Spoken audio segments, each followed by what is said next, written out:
So this is what was holding us back on that pulley. All that nasty stuff on the snout that you see right there. This is stuff right here. This corrosion, mud, whatever it is. Maybe a scientist could tell us what it is. But this is what's going to happen when you push that bolt in too far. That's the least of our problem. This could be straightened. Here is one important thing that you should know. If that harmonic balancer is to continue knocking, example, crankshaft pulley, it will most likely affect the front main journal bearing because of its vibration that it displays on the crankshaft. That is very important. That is why you want to change that pulley if it should start knocking. With the timing belt cover removed, let me take a look at the belt. After removing it and cleaning it, we could see it's time for it to be changed. So maybe this belt stretch. This is a Gates belt. When we go down into the timing cover where the belt is, this is the tensioner. I found this spring just laying back like that. It's supposed to be in front of this pin right here. So this is an aftermarket tensioner. But what was causing the noise is, if you take a look here, you look at that keyway, you see it's damaged. And when we look at the key that was sitting in there, that's what it looks like. Now, I'm going to tell you, those Chinese or the Japanese who made this Nissan made this keyway small as their dick. Look at them, two of them, right? Now, let's take, if we put this back in here, obviously it's going to shake, right? It's going to shake when the engine is running. And when we look at the sprocket that sits there, we take a look in there. I don't know if this camera could get it, but you can see it's also damaged. So it's a good thing this timing was disassembled when we heard that noise, because if this would have broke,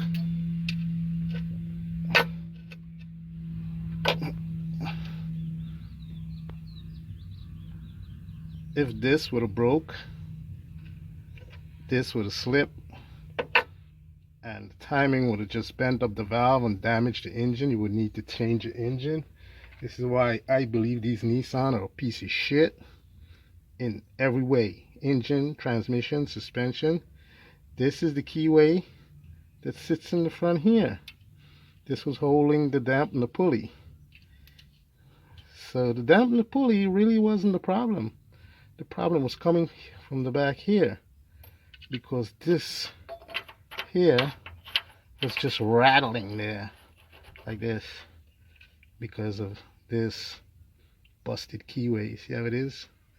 Now, if I order a new keyway, a new sprocket, I still have to change the crankshaft, all because of this cheap little dick keyway. That's why these Nissan are real fucking garbage. So the timing belt on this vehicle was done approximately 110,000 miles ago, and I believe it's required at every 80,000 miles. So what I'm going to do here is I'm going to clean up this, shine it up. I'm going to place this keyway back in here, and I'm going to try to get some epoxy or something and hold it in place. That's because I'm not going to be buying this a new crankshaft that requires the engine to get removed. And when you're going to change this crankshaft, you have to change the bearings. It will be wise to, So this here will affect timing and fuel consumption. It will retard the engine when you're accelerating because you see it's out of mark. So the only thing I could do is try to put that sprocket back the best I could. This is what that keyway looked like when it's fitted into the sprocket. You can see it's half-ass. Why didn't they make a full-length keyway to fill that slot in that crankshaft sprocket? And that will also extend this one here more back. So you get the idea. They don't want to build these things to last. They want to make them so you could break them, keep you buying. You know, you got to pay that credit card, pay that car loan, pay all those mortgages, deadbeat. Those are the kind of people that own a vehicle like this. Thank goodness I'm a mechanic. Pay for nothing. Fix as we go. You never know. This is how I like to remove those seals. That's the oil pump seal, the front seal. I like to just take a Gibson board, some people call it a sheetrock screw, and just tap it in with a hammer because it's very pointed. Then I will take my screwdriver and push it and screw it in and use a plier to pull it out, because sticking anything in there and trying to pry it out, you might damage the aluminum that's on this side. So here's another thing you have to look at. When you use that sheetrock screw, you see here, you could put a nick on the crankshaft where the seal meets the lip, and that could cause a potential leak. So if that happens to you, you're going to have to take a sandpaper and pass it there just to smooth out any sharp edges. But I think to get that seal out of there, you will have to start the engine and just rev it, and the oil pressure could possibly push that seal forward for you. So you have choices, but just look out for this right here. Make sure you do this repair when you pass your tool on it.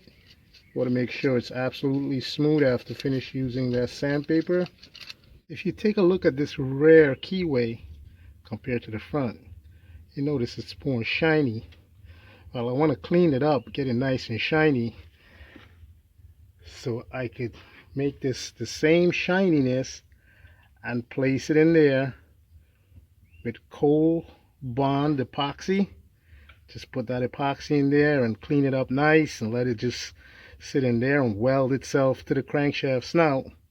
And then I'm going to do the same thing with the sprocket. That's this sprocket here. And there I'm going to clean it up nice and shiny and fill it with some JB Weld or cold bond for metal, and place it back in there, and it's going to have to work like that. The other keyway, I'm going to do the same thing in the front here. I'm going to put it with the cold weld and let it just bond itself together with a new timing belt and the tensioner, and that should take us to another 100,000 miles hopefully by then. This Nissan will be ready for the garbage.